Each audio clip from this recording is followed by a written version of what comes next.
Ahan waktada mayam bukuramjari ngasisu mayam gidamakta aini yamna kanarba government job ki update ama pudun laksari government job pamjaba isen lausingna channel se subscribe to sambiramu video se like to sambiramu mayam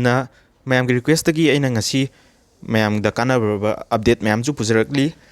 hojik Indian Army Agniveer Recruitment Agnipath scheme gi wena notification thoe Manipur gi wena notification tongana thoe ko ado Manipur gi kari height weight kamaina tawri Manipur gi wena relaxation pibra pidabra haimna chingba mayam da khangan jarage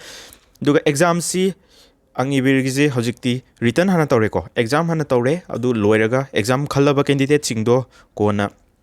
physical tawbani sida physical je kamaina tawni pass mangna kaya oiri haimna chingba mayam da khangan jage aduga exam pattern khangan jagani mayam da adu age limit Thabak mayam yauri sida army gi GD clerk yauri tradesman yauri 10 pass 12 pass loina apply to yagani class 8 pass ki thabak su yauri ko tradesman da si details sing mayam loin khangan jarage aduga mayam Manipuri loan da government job preparation tawbu matam da Manipuri loan da takpa course natraga online class yawi ningba leiraga su mayam adugi matang ju mayam da thamjage Mayam gi request ki matung ina video si semjarakpani Mayam Indian Army Agnipath si form thaba hobasi 13 February digi form thare duga last date si 22nd March to oiri Manipur gi oina details ni aina mayam dhaijari se the online exam si 22nd April dagi hogani the apply to ge haba taragadi Manipur da lerba candidate khudimak domicile certificate se compulsory ona pabi bataga tai aduga magi exam to baki process si phase ani sui ahanba phase tana online examination ni sida multiple choice type question ngatani sida negative marking ju legani negative marking si 1/4 legani ko aduga phase 1 written examination je khalaba matungda phase 2 recruitment si tawgadabani aduga form apply tawasi magi payment fee si rupees 250 oigani aduga magi selection process se ahan badana computer based tawgadabni sida computer based exam tawba haisi computer gi extra skill later su yagani kadum sida exam thabagi niyom su kadai degi tamgani haibidu ai mayam da ju thamjage aduga vacancy esi all india gi na 25000 muki sang logani hari aduga mayam da Agnipath scheme Agniveer habasi sahi mari gi thabak ni ko si loyer matung da sebanidi application na 10 lakh ki mathakta birakani aduga skill certificate ama su pirakani ko sijina atoba government job apply taw matam da defense ki leiriba job singjida apply taw matam da plus point ama ogidoini training taw gi matam asi 10 weeks to 6 months ki matam piri qualification ji 8 pass 10 pass 12 pass loin leiri ahan bada return tawrani loiraga physical silor matung da medical loiraga merit list lep toini official website joinindianarmy.nic.in dagi apply taw yagani exam date si 22nd April dagi hauraga 7 May fogi manungda oigani aduga apply taw matam da 10 appearing amadi 12 appearing singju apply taw yai 10 pass taw driba 12 pass taw driba candidate singju apply taw yagani aduga magi AC October 1 2003 dagi hauraga April 1 2007 fogi manungda leba candidate sing tangna apply taw yagani ado mayam government job ki preparation je Manipuri da tawningba leiraga su mayam hojikti course la any government job ki course ida loina fangani ko mayam hojik SSC CGL SSC CPO selection post SSC ki exam sing mayam lai maroina hojik laiba Agniveer gi Indian Army gi technical gi GD gi clerk ki tradesman gi sigi course la ko mayam course si digital board attack to ni smart class ni ko smart class sigi form fee se only rupees 499 ni sida class ki validity je 6 month ni class se haudri mayam 1st March 2024 da class se haugadabani sida mayam daily practice set ju loina fangani complete preparation Manipuri da fangdini ko mayam asi government job preparation gi Manipuri gi se kamaina mayam course yaugani haidai mayam da thamjage app maming ASSAM creative study have app se asi je download to biro download to no ba link jo ai description da pijaram ge ko aduga YouTube channel su laivani ASSAM creative study Manipuri yana YouTube channel sigi link jo ai description da hapsaram ge mayam na subscribe to simbiramo government job ki explanation government job ki class hai tare reasoning ju English ju GK ju loina channel si ju fangani aduga app si dana paid course to gani paid course ju yamna ahong mamal dani ko mayam ado Agniveer thaningba SSC GD thaningba mayam sigi course se yauba yare play store दा लोइन फंगनी दुगा previous year question अदुगा study material सिंगबसु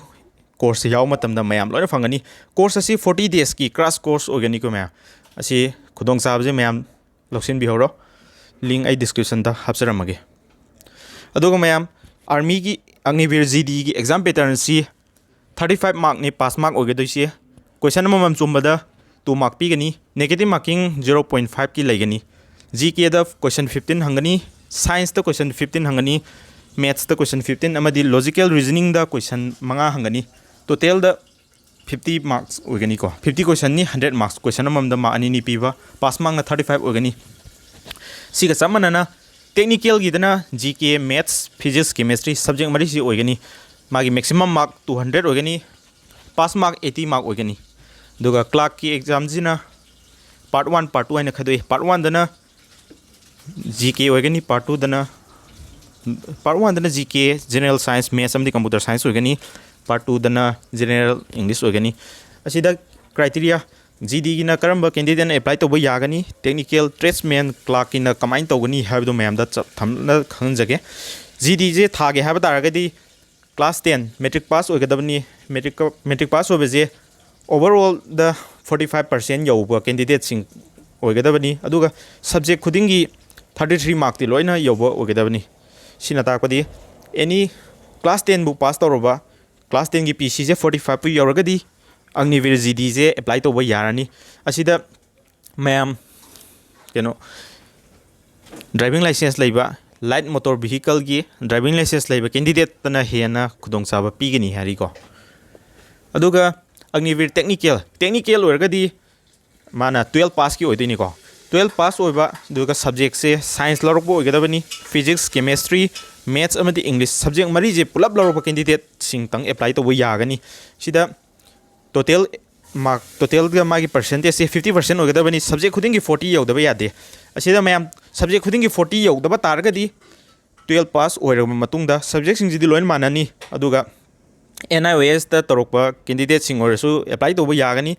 अदुगा minimum दा ITI की course अमा सही अमगी तब ओगदबनी सब्जेक्ट खुदिंगी मार्क 40 जी यौदब तारगदी ITI की कोर्स अमदी लोइब ओगदबनी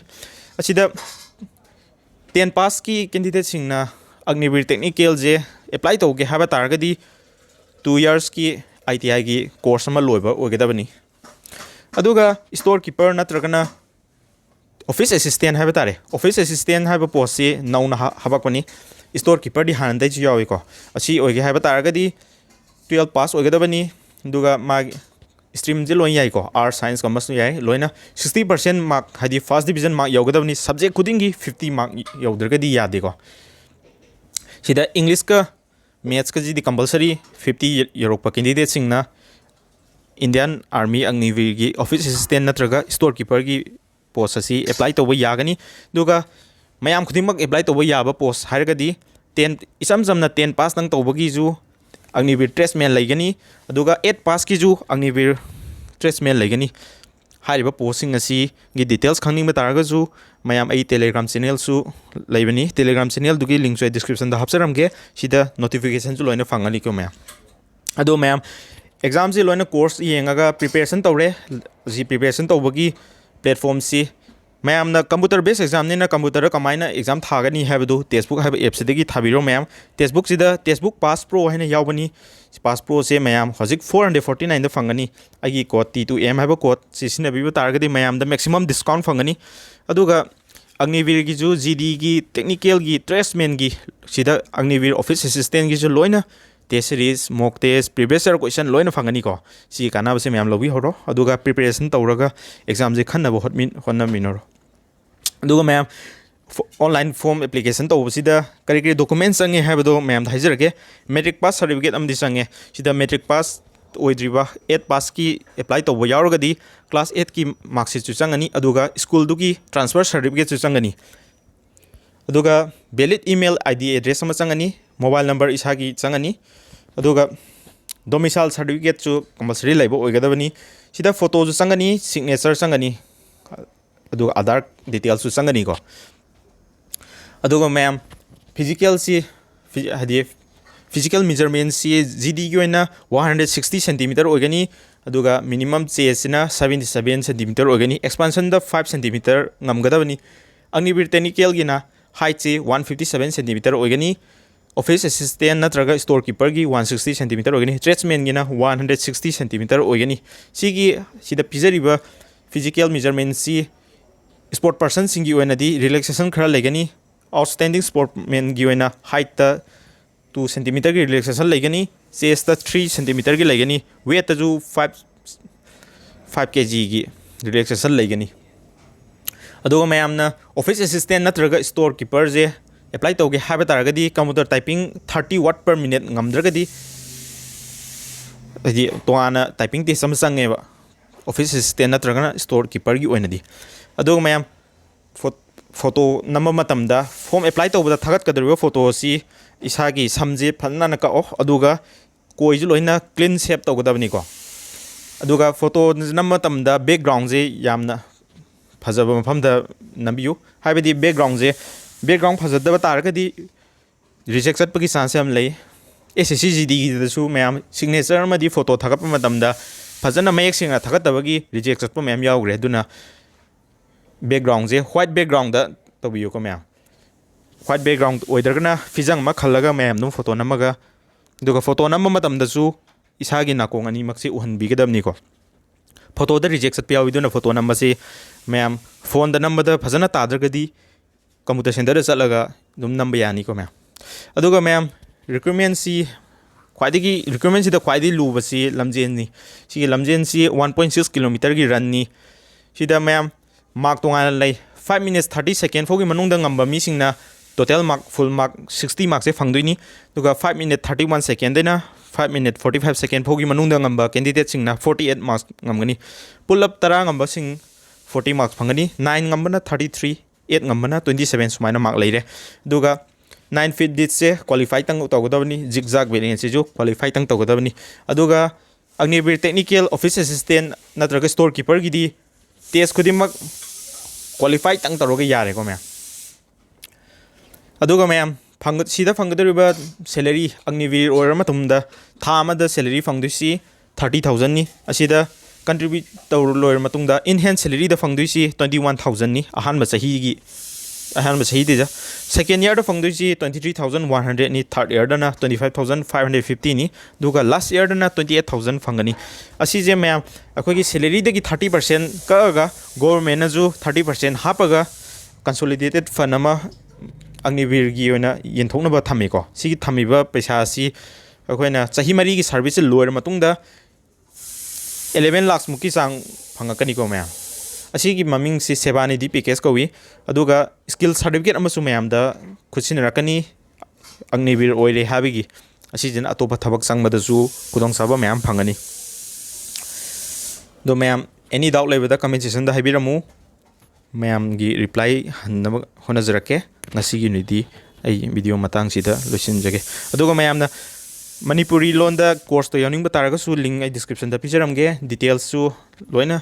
मैम द वीडियो जी येंग बतारगदी खंगबिरमगनी अदुगा टेक्स्टबुक पास लेबगी लिंक सु आई डिस्क्रिप्शन द हाबजरमगे नसीगी निदी वीडियो से मतंग सिदा टेंशन जगे थैंक यू